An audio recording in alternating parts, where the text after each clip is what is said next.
तो चलिए सीधे शुरू करते हैं इस ऊर्जावान विश्लेषण को।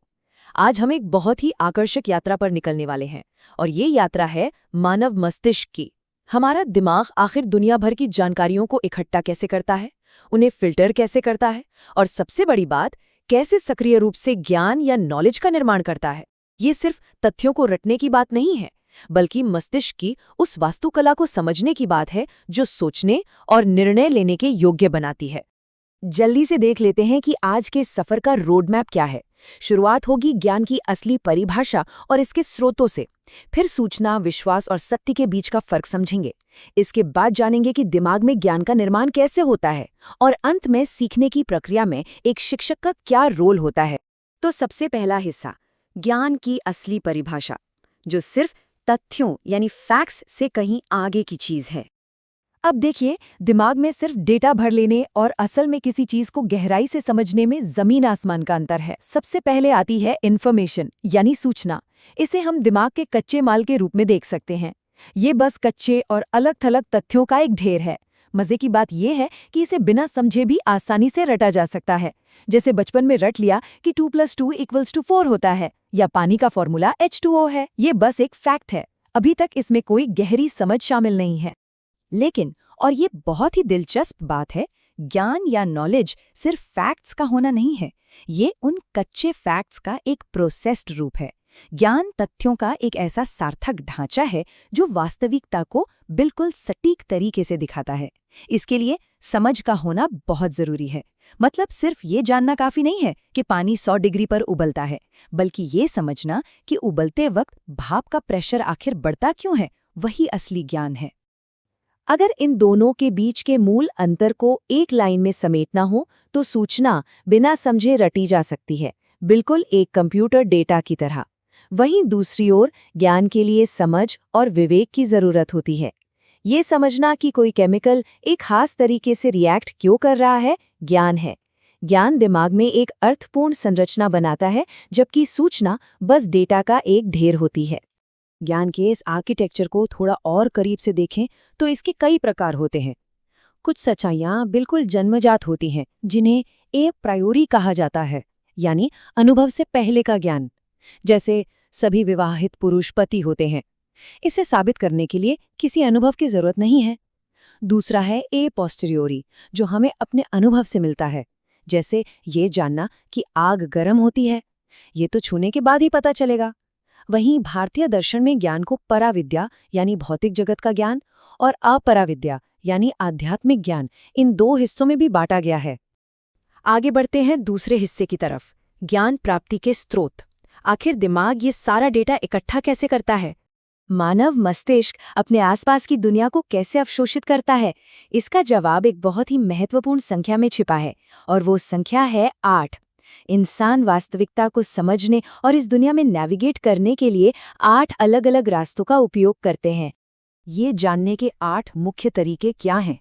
भाषा, इंद्रिय बोध यानी सेंस परसेप्शन, तर्क, भावना, कल्पना, विश्वास, अंतर्ज्ञान और स्मृति। सोचिए, एक इतिहास की किताब पढ़ के ज्ञान प्राप्त करने से लेकर एक माँ का वो अंतर्ज्ञान जहाँ वो बच्चे के रोने से पहले ही जाग जाती है, ये सभी तरीके मिलकर ही तो हमारा विश्व दृष्टिकोण बनाते हैं। हम देखकर, अपनी भावनाओं से, पुरानी यादों से और यहाँ तक कि अपनी कल्पना से भी लगातार सीख रहे होते हैं। और ये बहुत ही शानदार तरीके से दर्शाता है कि कैसे हमारा दिमाग एक साइंटिस्ट की तरह काम करता है। ज्ञान पाने की 2 मुख्य विधियां हैं। पहली है इंडक्टिव यानी आगमन विधि। इसमें किसी खास चीज से शुरू करके एक सामान्य नियम बनाया जाता है। जैसे सूरज रोज उगता है, इसलिए वो हमेशा उगेगा। यहाँ एक नियम बन गया। दूसरी है डिडक्टिव यानी निगमन विधि। इसमें एक सामान्य नियम से शुरू करके किसी खास निष्कर्ष पर पहुंचते हैं। जैसे सभी इंसान नश्वर हैं और राम एक इंसान है, इसलिए राम भी नश्वर है। दिमाग लगातार ऐसे ही नियम बनाता है और उन्हें लागू करता रहता है। चलिए तीसरे हिस्से पर चलते हैं, सूचना, विश्वास और सत्य यानी रियलिटी को फिल्टर कैसे किया जाता है। क्रिटिकल थिंकिंग की इस दुनिया में प्रवेश करते हुए एक बहुत ही गहरा सवाल उठता है, क्या एक गहराई से माना जाने वाला विश्वास और सत्य दोनों बिल्कुल एक ही चीज है? ये सवाल हमारी पुरानी धारणाओं को चुनौती देता है और अगले महत्वपूर्ण बिंदु के लिए मंच तैयार करता है। बात दरअसल ये है कि विश्वास और सत्य में जमीन आसमान का अंतर है। विश्वास बहुत ही व्यक्तिगत और सब्जेक्टिव होता है। हो सकता है इसका कोई सबूत ना हो और ये वक्त के साथ बदल भी सकता है। उदाहरण के लिए किसी का ये मानना कि भूत होते हैं। इसके विपरीत सत्य ऑब्जेक्टिव और यूनिवर्सल होता है। ये पूरी तरह से सबूतों और फैक्ट्स पर टिका होता है जो सबके लिए एक बराबर है, जैसे कि सूरज का पूरब से उगना। सत्य को किसी के विश्वास की जरूरत नहीं होती, वो वही रहता है जो वो है। इसी तरह हमारी सोच के तंत्र को समझना भी जरूरी है। तर्क यानी रीजनिंग का मतलब है कारण और प्रभाव के बीच का कनेक्शन ढूंढकर निष्कर्ष निकालना। जैसे अगर बारिश हुई है तो ये अनुमान लगाना कि सड़कें गीली होंगी। लेकिन विश्लेषण यानी एनालिसिस एकदम अलग है। इसका मतलब है किसी जटिल जानकारी को छोटे छोटे हिस्सों में तोड़ना। जैसे ये जांचना कि कोई सड़क इस समय गीली क्यों है, इसके पीछे के कारणों की गहराई से छानबीन करना। आगे बढ़ते हैं चौथे हिस्से की तरफ, दिमाग में ज्ञान का निर्माण, जिसे कंस्ट्रक्टिविज्म या रचनावाद भी कहते हैं। अब बात सिर्फ ज्ञान को चुपचाप ग्रहण करने की नहीं होगी, बल्कि उसके सक्रिय निर्माण की होगी। रचनावाद का मूल सिद्धांत यही है कि ज्ञान कभी भी निष्क्रिय रूप से या पैसिवली रिसीव नहीं किया जाता, बल्कि सीखने वाला व्यक्ति अपने स्वयं के अनुभवों के माध्यम से सक्रिय होकर ज्ञान का निर्माण करता है। कल्पना कीजिए कि एक बच्चा लकड़ी के कुछ ब्लॉकों को एक के ऊपर एक रखकर मीनार बना रहा है।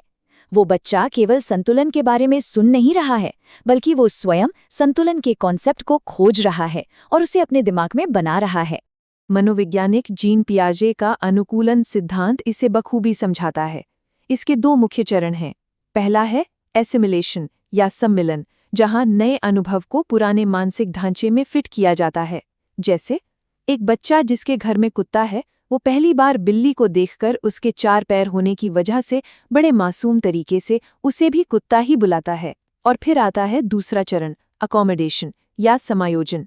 यहाँ दिमाग समझ जाता है कि ये जानवर कुछ अलग है और तब वो बिल्ली के लिए एक बिल्कुल नई मानसिक श्रेणी बना लेता है।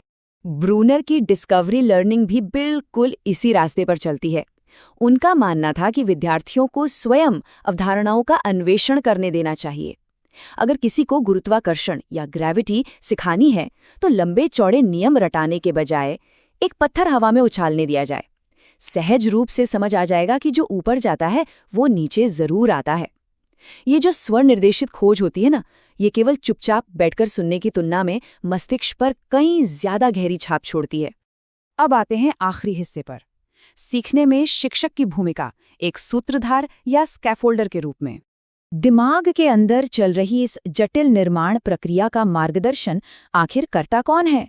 एक रचनावादी कक्षा में शिक्षक केवल तथ्यों को बांटने वाला नहीं होता, बल्कि एक बहुत ही महत्वपूर्ण सूत्रधार यानी फैसिलिटेटर के रूप में कार्य करता है। शिक्षक को एक ऐसे वास्तुकार के रूप में देखा जा सकता है जो दूसरों को अपना खुद का दिमाग विकसित करने में मदद करता है। एक सूत्रधार के रूप में शिक्षक के 3 मुख्य कार्य होते हैं। पहला, मॉडलिंग, जहां स्वयं सोचने का सही तरीका प्रदर्शित किया जाता है। दूसरा, कोचिंग, सही दिशा दिखाना और लगातार फीडबैक देना।